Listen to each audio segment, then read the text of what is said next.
Oh, hold on, let me turn off the shop music. Hey guys, welcome to my first video on my new channel. Welcome, 13 followers already, absolutely amazing, thank you very much. Hope you guys stick around. As I promised on the UMA podcast, I'd be showing parts of my process in the knife making to show you guys a little bit about what I do and how I do my stuff. So, I've been preparing something. I'll do a little build along for it as well. But I had a little mishap, so I'll show you guys. The bottom bolster came off this morning. Not a big issue, I'll set it back together in a couple of seconds, but I just wanted to show you. This is spalted beech. It's been stabilized by myself. It's stabilized camel bone, dyed pretty much reddish purple. I've been working on this one. Absolutely amazing color scheme.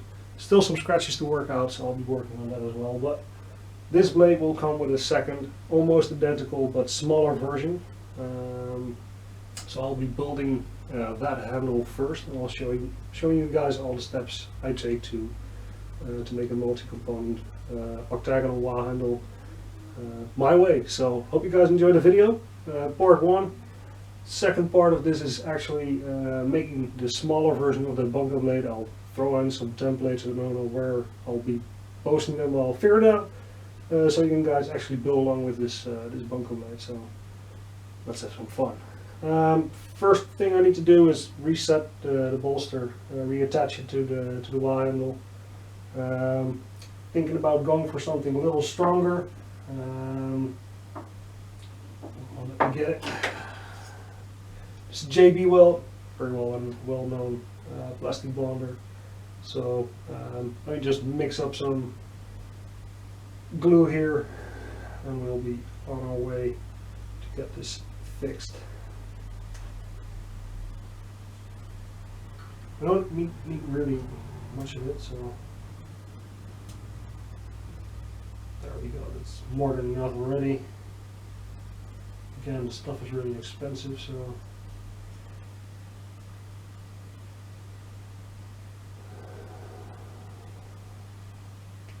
Cap back on. So safety instructions say use gloves, safety first, always, or just don't get any on your fingers. You gotta mix this stuff until there's a completely even, well, pretty dark, a dark gray color. And again, it'll dry in the same gray, almost black color. So that's pretty cool for finishing off the blade when you want that little bit of black accentuating a liner, for instance. So, pretty cool stuff. Really tight bond. You could probably run over your handle with a car after this. Still nothing should happen. So don't try that at home, please. So I got my glue mixed up. Something that's really useful to have. Every knife maker has clamps. These Stanley clamps, they work really well. You can set and reset them pretty easy if you keep them clean. So this really helps with building one of these wah handles, but I'll show you the entire process of making one in just a couple of seconds. There we go. So let's check if I'm correct about which side should go where. And we got that part done, so.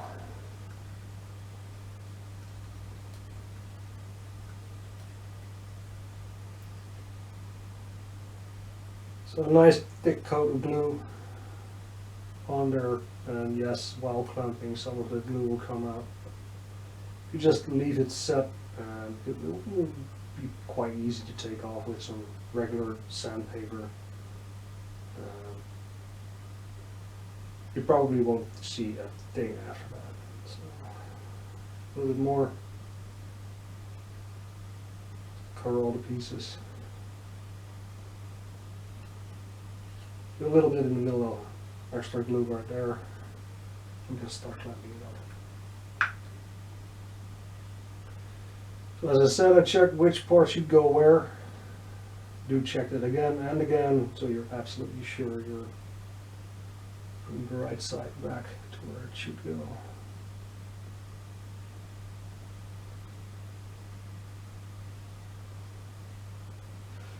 So next step is getting it in the clamp and actually aligning it a bit to where the bolster needs to be, where it needs to go, where you want to have it and keep it. So.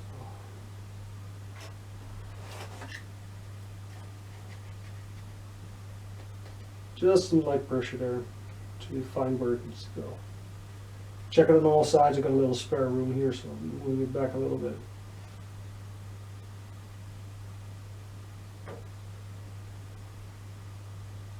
I'm actually not sure I got the right side on the right place, so let's check that again.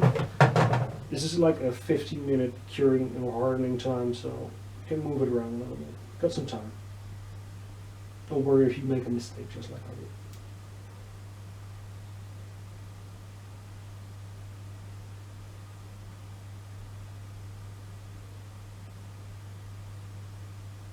So the actual good part of it, you're playing the glue on both sides on really well this way.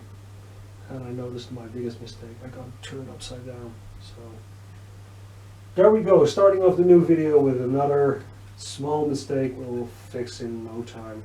Just don't get thrown off by making a little mistake. Add some glue again. Don't care. Nobody's gonna see this, right? So knife making is a lot about making tiny mistakes and then trying to fix them without actually showing up on the blade. So the glue on the other side, I'll just let it harden out. I'll take it off with a bit of a cloth in a minute. All good to go. So let me get some paper.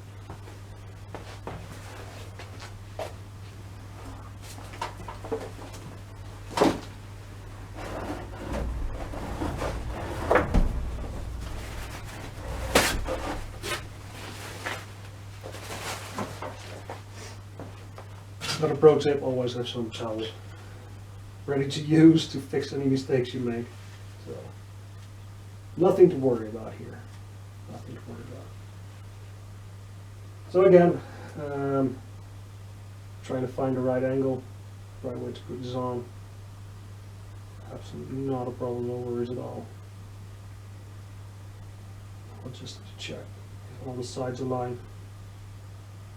And there we are. Again, this also helps coating the other side with some glue.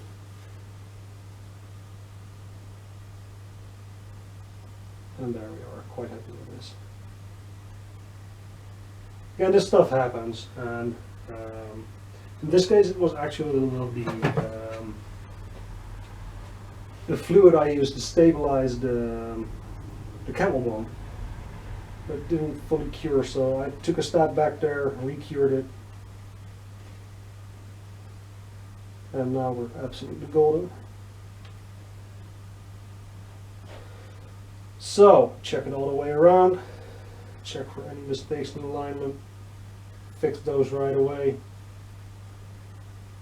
And most important at this part is let it cure at least room temperature.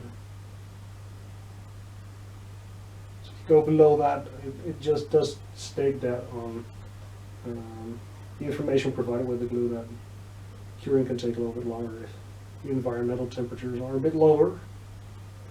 So I'm quite happy with this. That's been set. As I said, you can leave this on or take a little bit of excess glue off. We'll hand sand it again as one of the last parts, so it'll never show up again.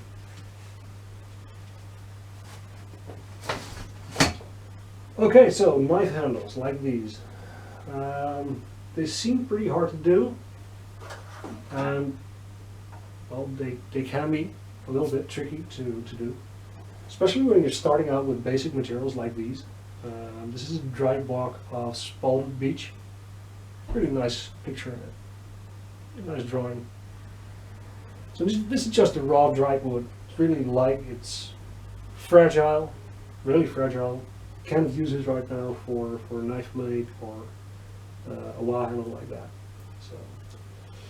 So We cut these to size as close as we can get to where you want to go with the handle, and then stabilize them in the vacuum chamber. I'll be showing you that as well. And this is the stabilized camel bone. Nice, beautiful lines in there. It's actually amazing stuff. It smells, oh my god, when you're working this on a belt grinder, oh god, like burnt fingernails, burnt hair, and burning tires.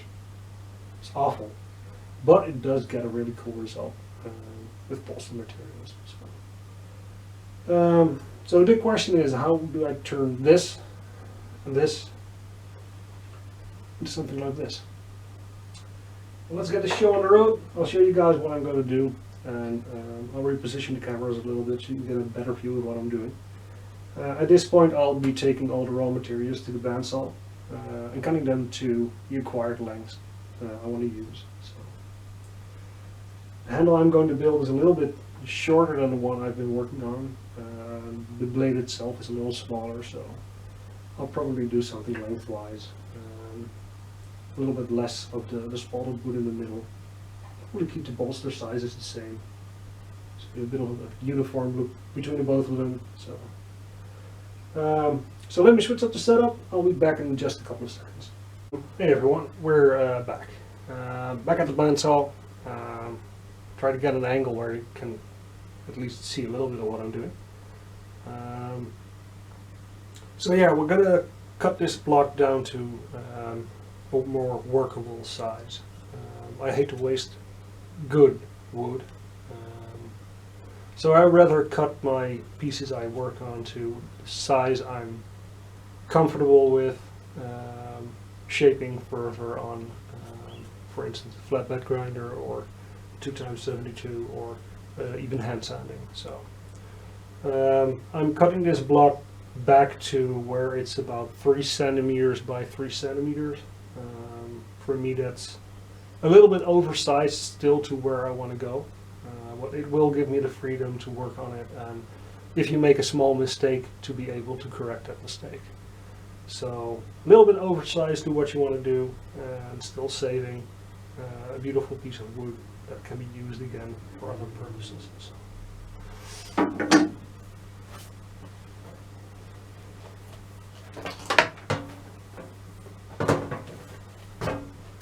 Of course, I forgot to plug up the bandsaw, so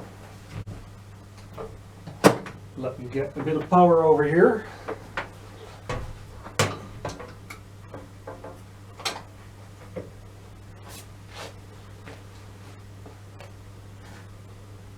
Bandsaws, pretty dangerous machines. Watch your fingers. It's about the best tip I can give you. They usually come with these kinds of tools to guide pieces of wood through the bandsaw. I will be making a smaller version of this because it's pretty oversized to what I'm going to do, as you can see. So yeah, I'll be making a shorter one of this one. And until that, I'll be using my fingers and be as careful as I can to cut them off, because that would really suck.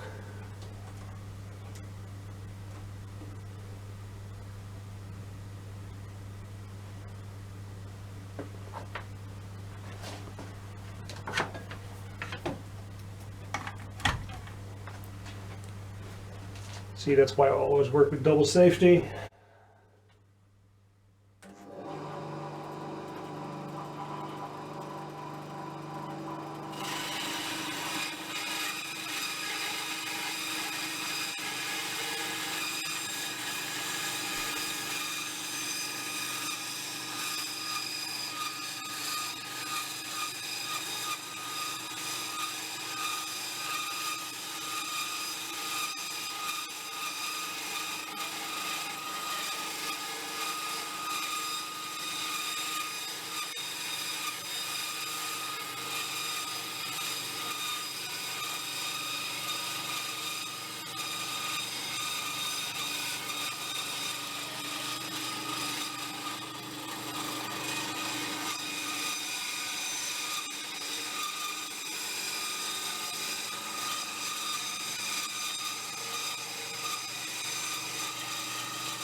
apart from that, always make your machine go to a full stop before it start taking parts out.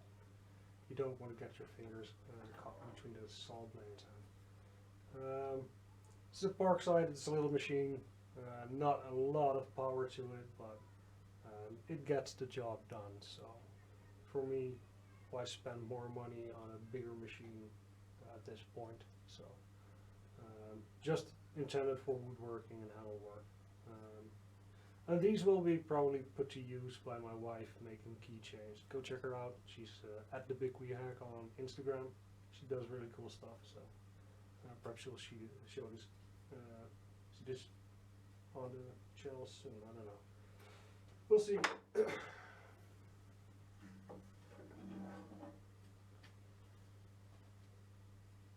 So now I got one side of this taken down. Again, when we put it against it,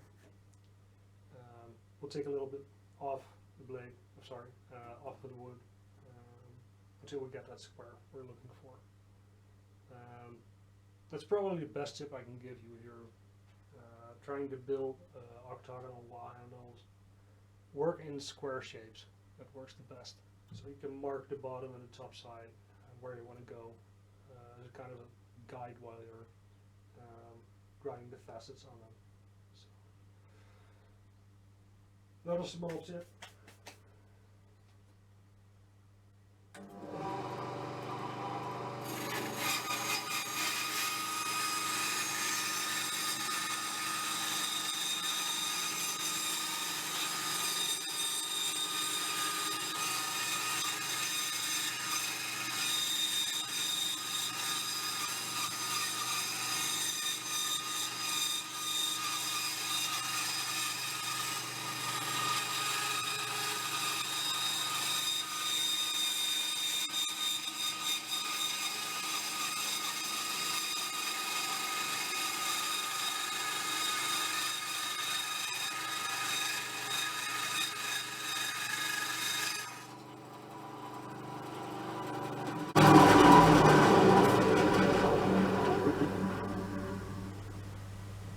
And again, when the machine comes to a full stop, you can take out the wood parts. So this piece I got from this side. This can still be put to use for skills for a knife. So that's why I said don't waste anything and try to work as close as your goal. It's an expensive hobby as it is, and there's no need to grind a block that big on a belt grinder to the size you want it. So we got this right now, the block shape we were looking for, which I'm going to straighten out on the flatbed in just a second. We also have some camel bone. Now I wouldn't recommend saw this on a belt saw like this. This stuff is really hard. Best way to get through this would be a vise and a metal saw. So I'll be sawing a couple of these pieces, but I'm not going to bore you with that footage. I'm going to straighten this out a little bit.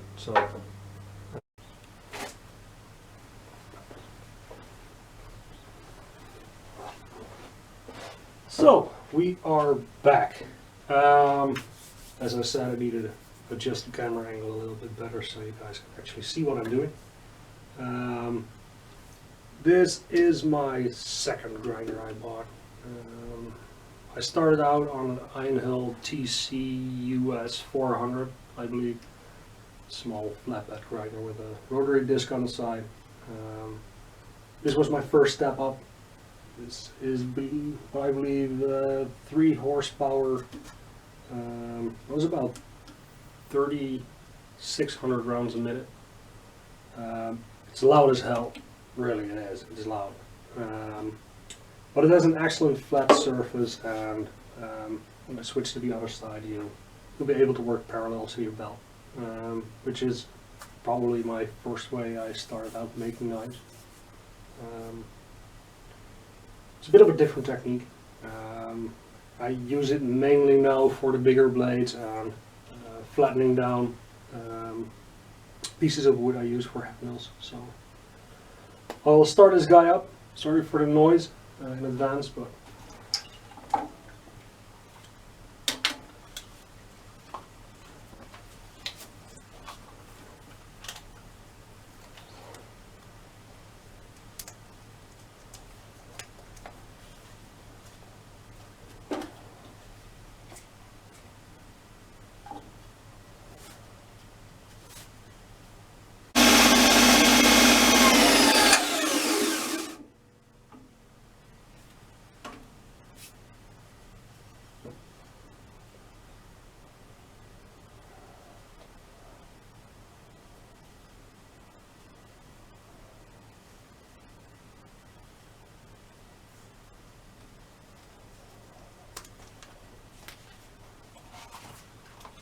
so there you go. A lot smoother. Very near to the shape I want to be. A bit oversized, but we'll get there. So the next step in the process is getting this wood stabilized. So I'll see you guys in a bit. So here we go again. Okay, we come down to the part where we start stabilizing our epoxy. You'll need a vacuum pump for that, a vacuum chamber. My setup works perfectly well for smaller pieces to work with. So I'll be stabilizing a lot more today. This was the actual block we're working on for the wah handle, so I'll be stabilizing that one as well. For this I'm choosing to use a clear, almost clear, stabilizing epoxy that will require some baking in an oven for about 3 to 5 hours, depending on weight loss. If you want to know more about stabilizing, I'll be talking about these kind of things more often in upcoming videos, because I do this a lot, stabilizing my own handle materials. So I'll start by adding the clear stabilizing epoxy, and I'll start adding some weights to the top of the wood after that to keep the wood from floating up. It's still very much filled with air at this point, so it will want to start floating up, and we want to keep it down in the stabilizing epoxy as much as we can.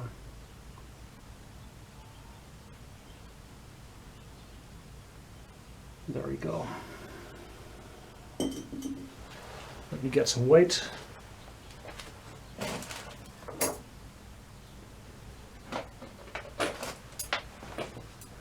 This might sound crazy, but use what you have. These are all IKEA cabinet door hinges that we happen to have. You don't want to get this stuff on your fingers though, so use something like an old sort of barbecue tongs or whatever you can find to not get the stuff on your fingers. So as you can see, a couple of weights over them. They're nearly all covered in the epoxy. It doesn't matter if there's a part sticking out a little bit. Due to the vacuum, it still will fill up completely. Now as you can see, bubbles immediately start forming over the wood, meaning the wood is releasing air already and replacing it with the epoxy stabilizer. So now very carefully we're going to place this in the vacuum chamber, because we don't want to make a mess, of course.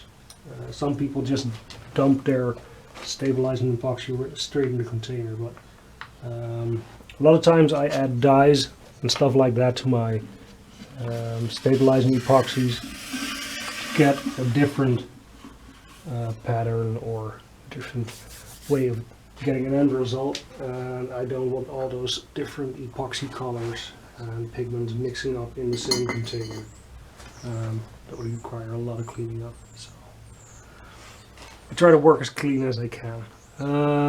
So next up, we're going to put up the top, which is a silicone rubber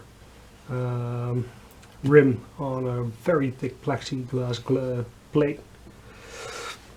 It also has a pressure meter, So we're gonna switch this baby on and let's see if we can actually show you guys how that looks on the inside. So this will be a bit noisy. As I said, after this step we'll be baking in an oven for a couple of hours at 90 Celsius. Again, a pretty boring part which I'm not gonna bother you guys with. So after this is done, I'll be back with the stabilized and baked end product, which we're going to make into a wah handle. So here we go.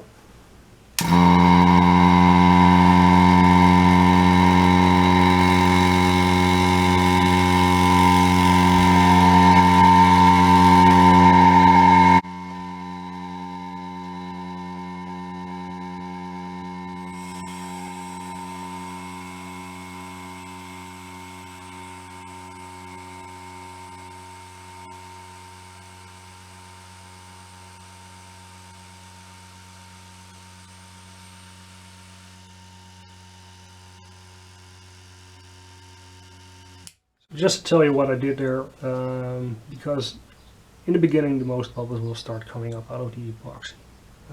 I built about 1/8 the pressure I want to go at, and the bubbles were coming up so fast and so far in the container that it has a risk of overflowing at some point. So we have a second valve here that opens an air inlet to get the vacuum out again. So you can use this to regulate the amount of foam coming back up, which is what I'm doing at this point. So back to the vacuuming.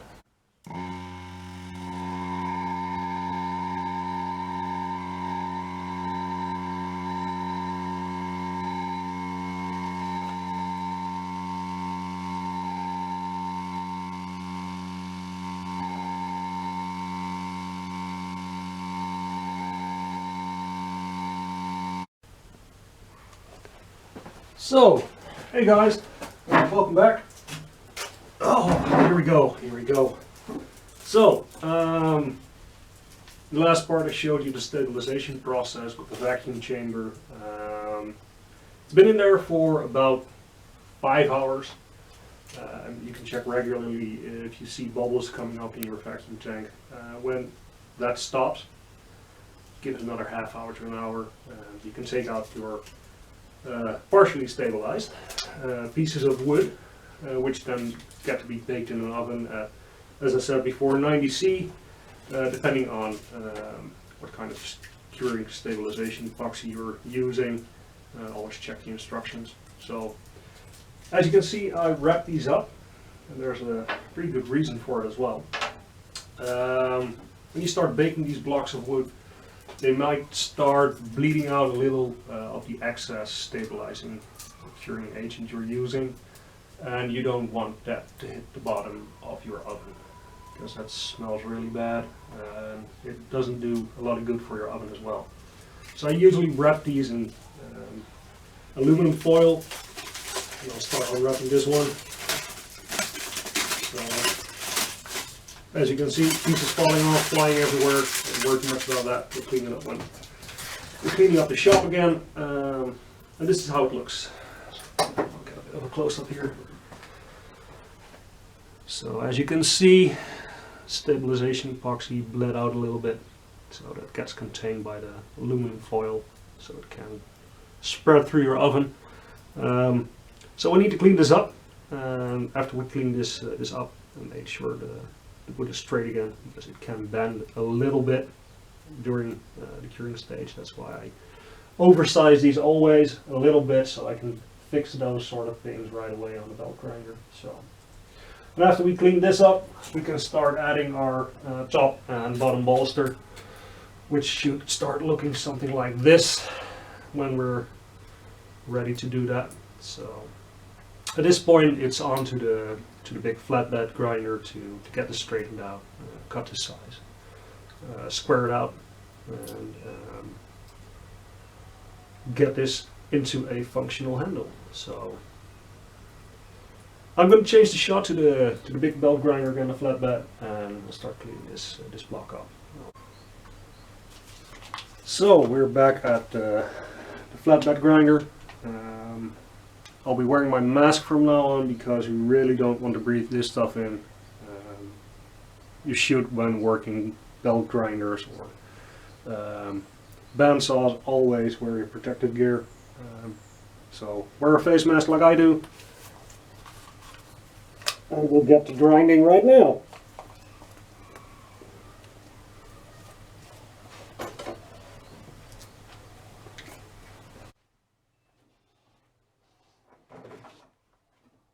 So here we go.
And there we go.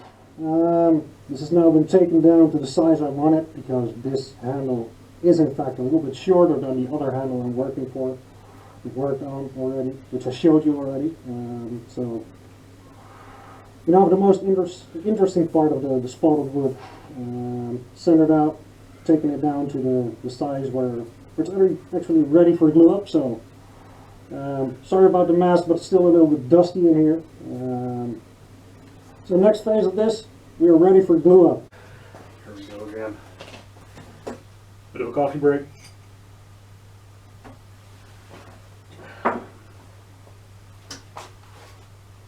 So to make a reasonably good wall handle, you want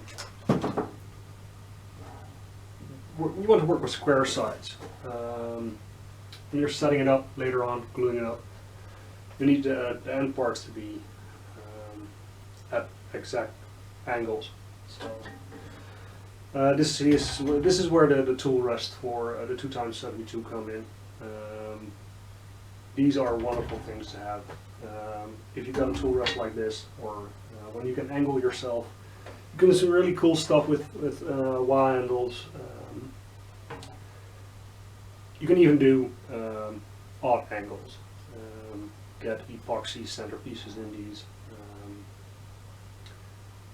Little different approach on that one, because you can't clamp it on both sides, because parts will start moving apart from each other due to the odd angles. Two ways you can handle that is, one, you can build a mold which will allow you to keep the parts centered and still apply pressure on the top and the bottom, or you can drill a center hole through all the parts containing your handle, place a center pin in it, slightly smaller than the blade handle itself, and then you can still apply pressure on the top and the bottom without the parts moving apart from each other. So those are just some basic tips when working with different angles that I'm using today. So yeah, using the right angles, keeping it all straight, that should help out clamping and gluing up later on.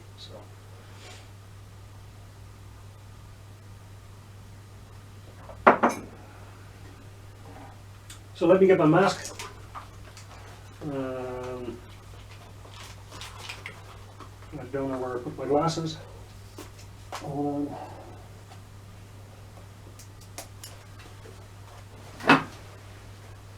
there they are. Sometimes it like find it in the shot.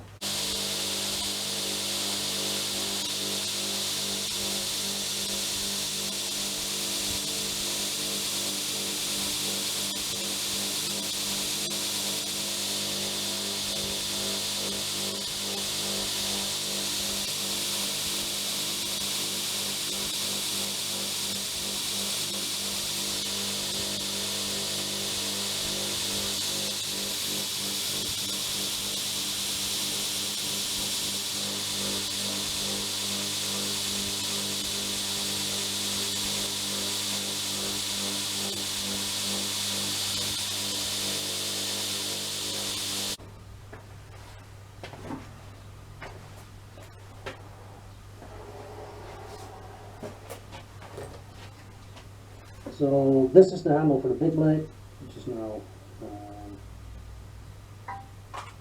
completely put back together after our small mishap Yesterday, where I knocked off the bottom bolster. As you can see, it's now polished on all sides. We've got some small scratches still remaining that I need to take out, but at this point it's stuck together really well. Tested it out. Nothing coming. It's coming off again, so we're getting some cool colors in there.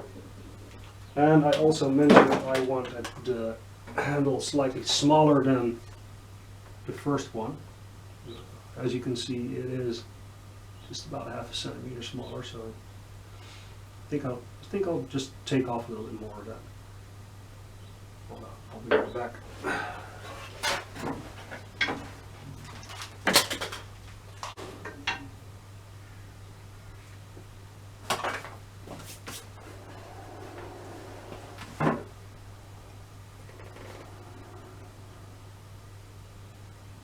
that's a good size. So, okay, next step, gluing it all together. So, back in a bit. So this I wanted to show you guys all along. So this has now been hand sanded again, up to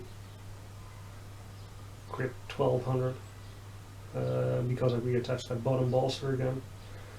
But just look at that. Absolutely insane colors, even on the bolster itself. Don't know if it'll show really well on the camera, but here's me trying. So really cool set of colors in there.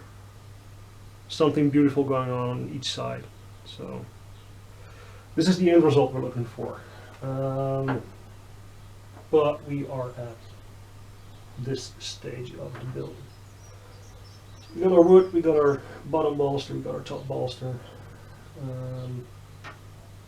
And we need to start attaching these together. So again, I'm using the JB Weld plastic bonder, little plastic cup, something to stir the two component glue with. Got my clamp ready, the components I want to add to the wood. So first things first, check if you got the right sides where you want them. As you can see, I machined one part really flat, the other side will be machined later. So this is the side I want to glue on. Place that upwards. Again, one side is machined almost exactly flat and the other isn't so much. So it's this side. Awesome. So you place both of those towards the top so we can glue them on. Get your mix out again.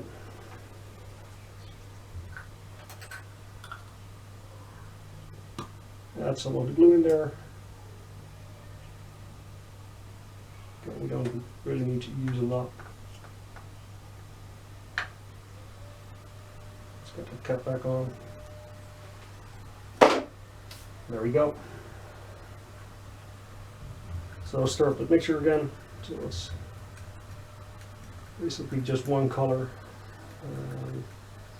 This will dry black, as I told. Dry it real nice, dark color. It really works well with the color scheme we get going on. So if you don't want a glue to dry like this, try to find a transparent one. Gorilla Glue is a couple of really good ones, so check them out. And once we get a completely consistent color, the glue is mixed. Now we got about 15 minutes time again to work with this glue applied to the parts as well as we can.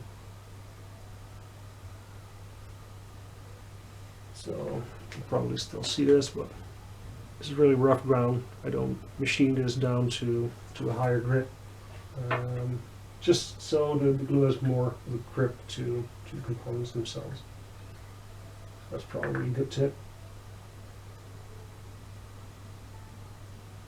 Make sure the glue is covering the connection part really well. Leave some excess glue on there, but don't overdo it because you'll push it out when clamping. So that's the first part ready. Again, don't get the stuff on your fingers or wear gloves. Use it in a well ventilated space, like in a garage or outside. This does give off a bit of fumes that can be bad for your health. So could wear a mask as well. I'm a bit lazy, and the mask almost makes it impossible for me to do any commentary at all. So there we go. So both parts glued up. As I said, get your clamp ready. So this one's slightly smaller than the one I've already built, so I'm good here. And then we just apply the parts. That helps to put it down like that for a second, so we can attach it all, try to align it. So, sorry, I've been working in front of you instead of towards the camera.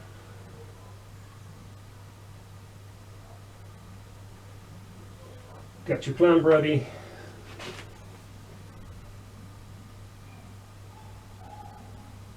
Just like that. And slowly start applying pressure to the entire structure. Making sure it doesn't try to walk away from you while you're applying pressure. Getting each part as centered as you can.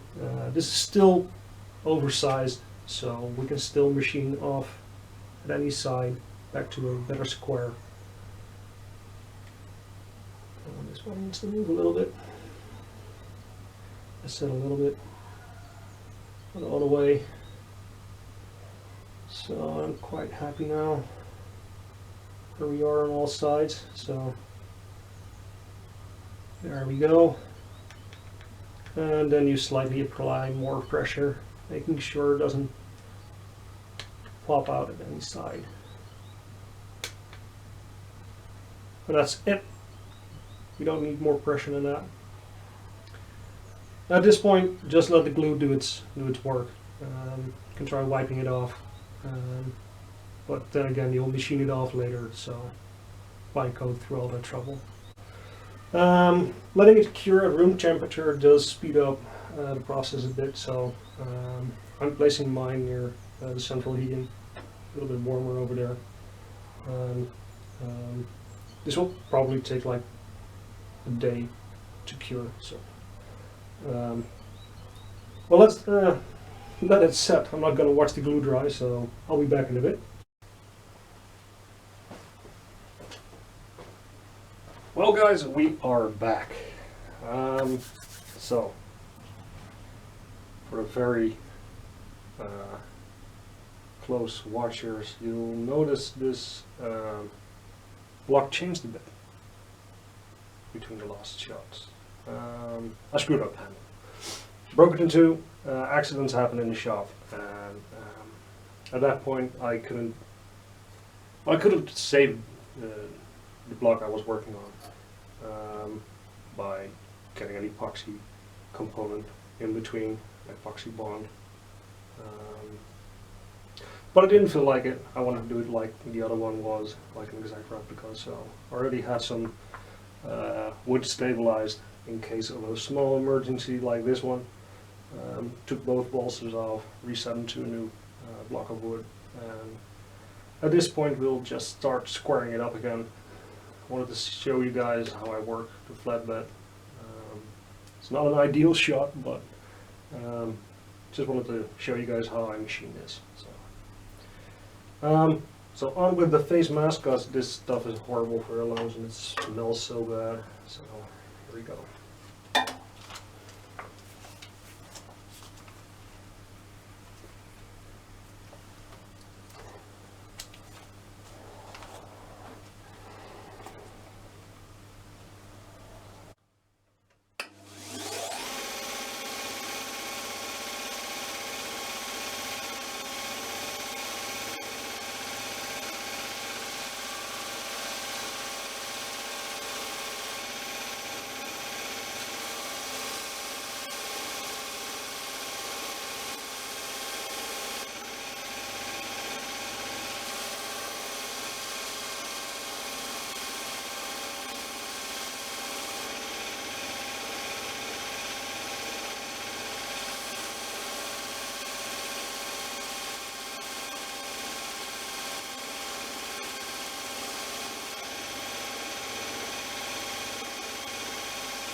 So there we are again. Got a bit of an odd camera angle here going on, but I'll show you guys what I'm about to do with grinding in the sides of them on these wire handles.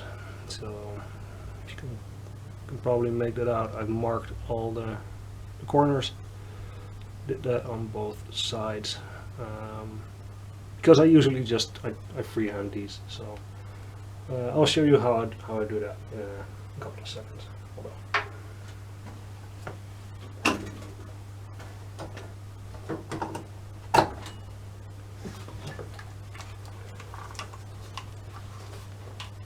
So I'm going to put my mask back on because this is going to be dusty again. I'll try to show you guys as much as I can and how I work these. I got a fresh 100 grit belt on 2x72 right now, so we should be good there. Just take your time, work slowly, and check your angles regularly, switching from the top to the bottom. Just switch it around, keep an eye on it, and I use the 2x72 for this one because I can work above my handle and have my eyes directly on those guiding lines I marked out on the top and the bottom, so it works really well. I'll show you.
And there we are. Awesome. Hand sanding. As I said before, I don't like machining the final details, just because the amount of heat a belt in a higher grit can transfer to your wood or to your epoxy, or on a knife steel. That's an issue, of course, because you don't want to ruin your temper on your blade.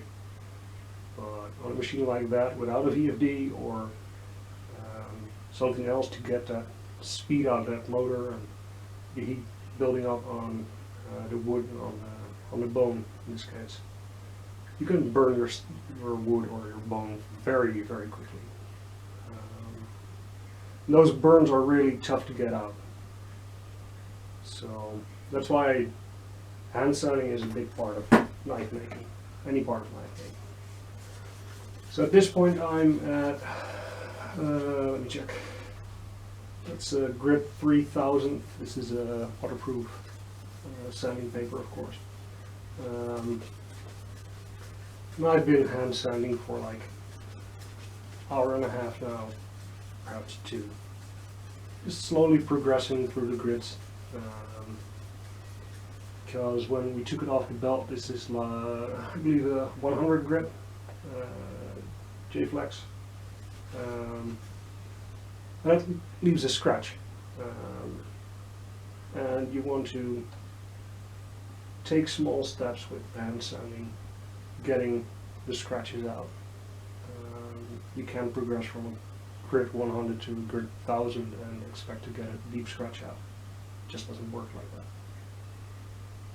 So it took me a while to figure out how to properly hand sand. One of the main things is I really love the lighting I put up here. These are high power LED lights. So I can actually hunt those tiny little scratches really well and just give certain areas a little bit more attention if they need to. For instance, over here, there's still a little rough patch. So I'll go back to that spot and have another go at sanding. So this usually takes a couple of hours to get it totally done and get all the scratches out. Then when you're done, you're going to end up with something really, really beautiful. It's just the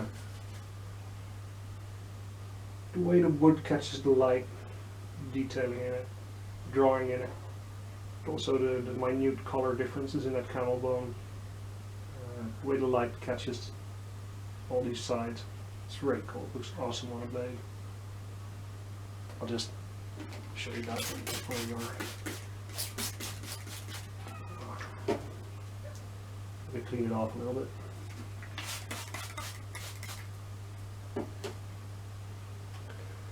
And this is where we are at this point. So yeah, that's really cool. I'm really happy with this. Even though I really had to deal with a couple of mistakes, little problems I had to solve during the build, but that's just how it goes. You run into trouble and try to fix it, find a solution for it. But I'm really happy how this one turned out. It will be a very cool match for the bigger blade handle, which I got right here. Gorgeous materials, really cool drawing, really cool color difference in the bone in the top bolster and the bottom bolster. So, and I showed a couple of pictures to the upcoming new owner for the set, and he was really stoked about this. But I don't think I'll be working with bone again soon. It really smells really, really bad. Stinks up the shop.